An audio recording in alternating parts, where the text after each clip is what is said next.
السلام علیکم ورحمۃ اللہ وبرکاتہ۔ اعوذ باللہ من الشیطان الرجیم، بسم اللہ الرحمن الرحیم۔ وَأُزْلِفَتِ الْجَنَّةُ لِلْمُتَّقِينَ وَبُرِّزَتِ الْجَحِيمُ لِلْغَاوِينَ وَقِيلَ لَهُمْ أَيْنَ مَا كُنتُمْ تَعْبُدُونَ۔ صدق اللہ العلی العظیم۔ اللہم صلی علی سیدنا ومولانا محمد النبی الأمی وعلى آلہ واصحابہ وبارک وسلم وصلی علیہ۔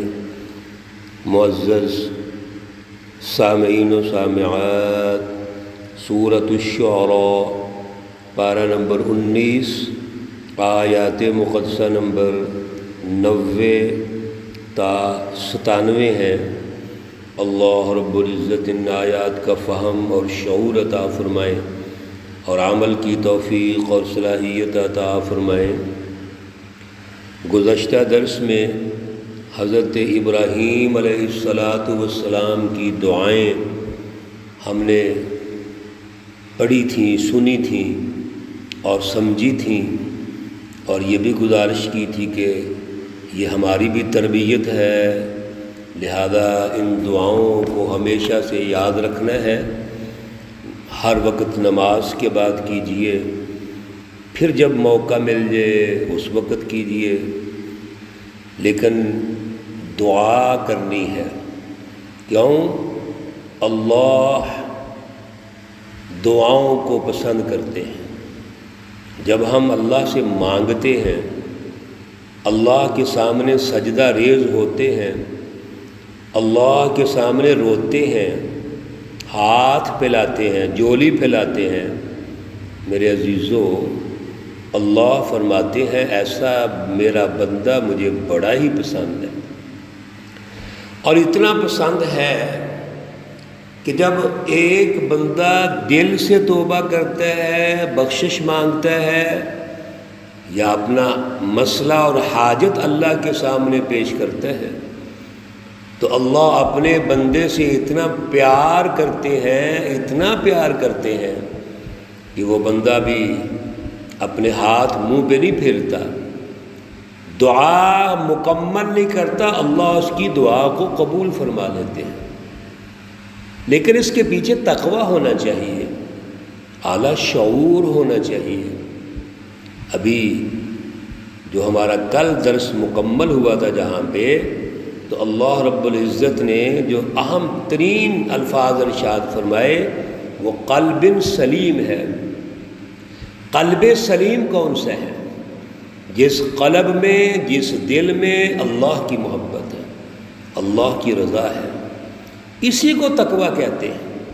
ہمارے ہاں تقویٰ کی جو اصطلاح ہے وہ بھی استعمال ہوتی ہے، جیسے پاکستان میں ہر مذہبی اصطلاح کو استعمال کیا جاتا ہے۔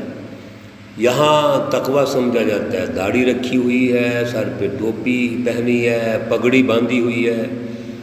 بھائی داڑھی مسنون ہے، رکھے، ضرور رکھیے، سر پہ ٹوپی پہنے، پگڑی باندھیں، کچھ کر لیں، وہ آپ کی مرضی ہے۔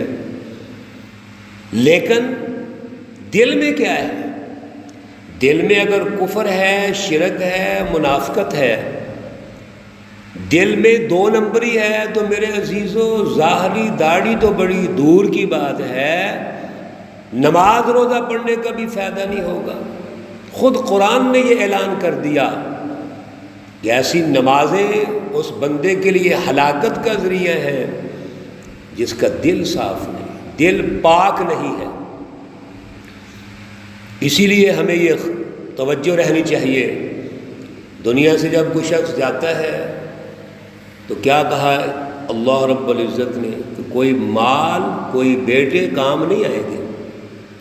یہاں پر ایک شخص دنیا سے گیا، اس کے لیے جناب مال بھی لٹایا جا رہا ہے، قرآن پڑھا جا رہا ہے، اسی طرح اور چیزیں پیش کی جا رہی ہیں، ختم شریف ہوتے ہیں، کئی چیزیں ذبح بھی کی جاتی ہیں اس کے نام پر۔ پہلے یہ فیصلہ کرو کہ جانے والا مومن تھا، اس کے دل میں اللہ کا خوف، رضا اور تقوی تھی، وہ شرک، کفر اور ظلم تو نہیں کرتا تھا، تو پھر یہ چیزیں فائدہ دیں گی، ضرور فائدہ دیں گی۔ لیکن اگر قلب سلیم نہیں ہے، جاتے جاتے نفاق دل میں لے گیا، کفر لے گیا، شرک لے گیا، ظلم لے گیا، دو نمبری مزاج لے گیا دل کے اندر، تو میرے عزیزوں کوئی چیز فائدہ نہیں دے گی۔ اللہ کا فیصلہ ہے، یاد رکھو، جتنے مرضی قرآن پڑھا لو، جتنے مرضی کھانے کھلا لو، کوئی فائدہ نہیں ہوگا۔ اور ایک اور بات یاد رکھیے، دنیا سے جانے والے کو جو فائدہ ہوتا ہے، اس کے جو وارث ہیں، اس کی اولاد، اس کا فائدہ ہوتا ہے، وہ ذخیرہ ہے اس کے لیے۔ اس لیے حضور اقدس صلی اللہ علیہ وسلم نے فرمایا، نیک اولاد صدقہ جاریہ ہے، تو اولاد کو نیک تو بناؤ نا، اولاد کو توحید، فلسفہ توحید سکھائیں، شرک سے دور کریں، اولاد کو اجتماعیت سکھائیں، ظلم سے دور کریں، عدل سکھائیں، ایک نمبری مزاج بنائیں۔ اس لیے اولاد صدقہ جاریہ ہے۔ اللہ رب العزت نے دو جماعتوں کا یہاں تعارف کروا دیا، ایک وہ جماعت ہے جو متقین کی ہے، اور ایک وہ جماعت ہے جو غاوین کی ہے۔ قیامت کے دن، روز جزا اور یوم الدین کے دن، ازلفت الجنت للمتقین، متقین کے سامنے جنت پیش کی جائے گی، قریب کر دی جائے گی۔ میدان محشر میں متقین، مومنین، اللہ کے بندے جنت کو دیکھیں گے، دیکھ لیں گے اور خوش ہوں گے، مسرور ہوں گے، ان کی خوشی کی انتہا نہیں رہے گی۔ اور دوسری طرف کفار، مشرکین، ظالم، طاغوت، سامراجی سسٹم کے لوگ، وَبُرِّزَتِ الْجَحِيمُ لِلْغَاوِينَ، وہ بھی جہنم کو دیکھ لیں گے۔ متقین جنت کو دیکھ کر خوش ہوں گے، مسرور ہوں گے، اور یہ کفار، مشرکین، منافقین، ایجنٹ جہنم کو دیکھ کے پریشان ہو جائیں گے، لرزہ طاری ہو جائے گا ان پر۔ وَقِيلَ لَهُمْ، اور پھر ان سے پوچھا جائے گا، کہا جائے گا، أَيْنَمَا كُنْتُمْ تَعْبُدُونَ، کہاں ہیں جن کو تم عبادت کرتے تھے، من دون اللہ، اللہ کے علاوہ، اللہ کو چھوڑ کر اللہ کی رزق کو تم نے تسلیم نہیں کیا، انبیاء کا انکار کیا، ابراہیم علیہ السلام کا انکار کیا، موسیٰ علیہ السلام کا انکار کیا، اور سارے انبیاء، اور پھر رسول اللہ صلی اللہ علیہ وسلم کا انکار کیا۔ آج وہ کہاں ہے جس کی عبادت کرتے تھے، جن کو بڑا سمجھتے ہو؟ هل ينصرونكم او ينتصرون، کیا کچھ وہ تمہاری مدد کریں گے یا کوئی بدلہ لے سکتے ہیں؟ ہے کسی کی جرت تمہاری مدد کر سکیں، کوئی بدلہ لے سکیں؟ تو بھائی وہ تو اتنا سخت دن ہوگا جب اللہ کے نبی بھی سجدہ ریز ہو کے یا رب نفسی نفسی کرتے ہوں گے، اولیاء اللہ بھی یہی کہتے ہوں گے، سب اللہ کے سامنے سجدہ ریز ہوں گے، کسی کی جرت نہیں آنکھ اٹھا سکے، لاؤ کہاں ہے تمہارے مددگار؟ فَكُبْكِبُوا فِيهَا هُمْ وَالْغَابُونَ، پھر ان کو اوندے ڈال دیا جائے گا اس میں، جتنے یہ بدماش، چور، ڈاکو، فراڈیے، مشرک، کافر، ظالم، سب کو جہنم میں ڈال دیا جائے گا۔ وَجُنُودُ إِبْلِيسَ أَجْمَعُونَ، اور یہ ابلیس کے جتنے لشکر ہیں سب کے سب اس جہنم میں ڈال دیے جائیں گے۔ ابلیس، اس کی جتنی بھی جمعیت ہے، اس کو ماننے والے ہیں، جتنے بھی ظلم کے سیاسی نظاموں کو ماننے والے ہیں، ظلم کے معاشی نظاموں کو ماننے والے ہیں، شرک اور کفر کے نظاموں کو ماننے والے، غالب رکھنے والے، اور کفر شرک ظلم کی جد و جہد کرنے والے، یہ سارے کے سارے جنود ابلیس ہیں، اجمعون، سب کے سب۔ قالوا وهم فيها يختصمون، پھر جب یہ کیفیت ہوگی تو اب آپس میں جھگڑا کریں گے۔ قالوا کہیں گے، وهم فيها، اور اس میں یختصمون، جھگڑنے لگیں گے اور کہیں گے تاللہ، اللہ کی قسم، ان کننا لفی ضلال مبین، ہم تو بڑی کھلی گمراہی میں تھے، کھلی گمراہی میں تھے، راہ ضلالت پر تھے۔ شرک، کفر، ظلم یہ گمراہی کا راستہ ہے، لیکن دنیا میں سمجھ نہیں آتا تھا، کیوں؟ لالچ تھا، خود غرضی تھی، مفاد پرستی تھی، حب جاہ تھا، حب مال تھا، مال و دولت کی کشش تھی، رتبے کی کشش ہوتی ہے انسان کو، اور ان کششوں کی وجہ سے، حب مال اور حب جاہ کی وجہ سے انسان اللہ کو بھول جاتا ہے کہ میں ہوں کیا، میری حقیقت اور اصلیت کیا ہے۔ لیکن وہاں پہ جب یوم الدین ہوگا، انصاف کا دن ہوگا، کوئی مدد کے لیے نہیں آئے گا، شیطان فرار ہو جائے گا وہاں سے، بلکہ ایک جگہ پہ آتا ہے شیطان یہ کہے گا کہ میں آپ سے آج برات کا اعلان کرتا ہوں، یا اللہ تجھے چھوڑا ہے انہوں نے، میرا ان سے کوئی تعلق نہیں ہے۔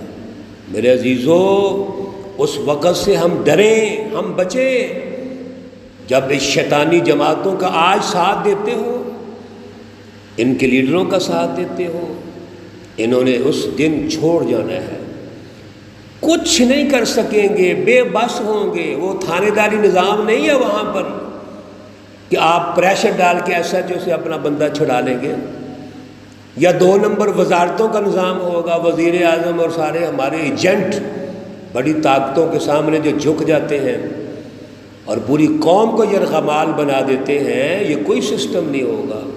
وہاں ایک حکم ہوگا احکم الحاکمین کا، ایک فیصلہ ہوگا احکم الحاکمین کا، اور فیصلہ عدل کی بنیاد پر ہوگا، کسی کے ساتھ رائی برابر بھی زیادتی نہیں ہوگی۔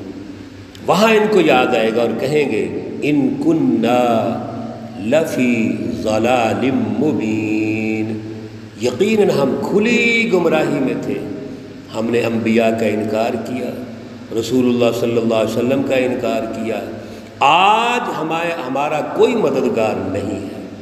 میرے عزیزو، آج ہمیں نہیں سمجھنا ہے، آج صراط مستقیم کو تلاش کرو، صراط مستقیم پہ چلو، استقامت کا مظاہرہ کرو، اپنے دل ذہن میں اللہ کی رٹ کو قائم کرو، اور اس کے بعد اگلا ہمارا عمل و کردار یہ ہونا چاہیے، یہ شعوری جد و جہد ہونی چاہیے کہ ہم اللہ کی رٹ کا سسٹم بنائیں، سیاسی اور معاشی سسٹم، اللہ کا عدل کا نظام قائم کریں، پورے معاشرے میں عدل آئے گا، اللہ کی برکات اور رحمتیں نازل ہوں گی، اور آخرت میں بھی سرخرو ہوگی، اس دن یوم الدین کے دن بھی سرخرو ہوں گے۔ اللہ ہمیں عمل کی توفیق عطا فرمائے۔ رب هب لی حکما والحقنی بالصالحین واجعل لی لسان صدق فی الآخرین واجعلنی من ورثة جنة النعیم ولا تخزنی یوم یبعثون۔ اللہ رب العزت تمام مرحومین و مرحومات کو جنت الفردوس میں اعلیٰ مقام عطا فرمائیں۔ اللہ رب العزت تمام بیماروں کو شفائے کاملہ عاجلہ مستمرہ عطا فرمائیں۔ ربنا تقبل منا انك انت السميع العليم وتب علينا انك انت التواب الرحيم، وصلى الله تعالى على النبي الأمي محمد وعلى آله وأصحابه أجمعين برحمتك يا أرحم الراحمين۔ السلام عليكم ورحمة الله وبركاته۔